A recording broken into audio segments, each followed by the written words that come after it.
Ce dimanche, à la messe, nous entendrons l'épisode du serpent d'airain. Qu'est-ce ? Les 40 ans que passeront les Hébreux dans le désert, de la sortie d'Égypte à l'arrivée en terre promise, sont émaillés de nombreuses révoltes contre Moïse et contre Dieu.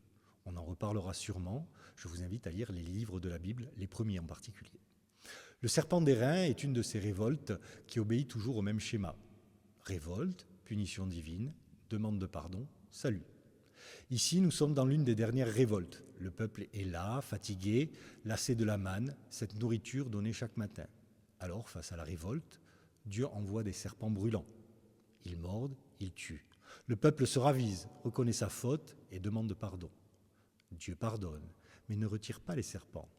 Il ordonne à Moïse de faire un serpent d'airain, élevé sur une perche. Quiconque sera mordu et regardera vers le serpent vivra.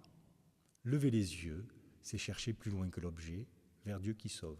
Il est d'ailleurs question ailleurs de ce serpent. Dans le livre des rois, par exemple, le roi Ézéchias détruira ce serpent, car on avait fini par lui rendre un culte. On avait confondu le cygne et celui qui sauve. Le message est clair. Dieu punit, Dieu pardonne et surtout, Dieu sauve. Le serpent n'a aucun pouvoir en lui-même. Il est un doigt qui montre plus loin. C'est Dieu qui reste le maître. Et nous, vers où portent nos regards ?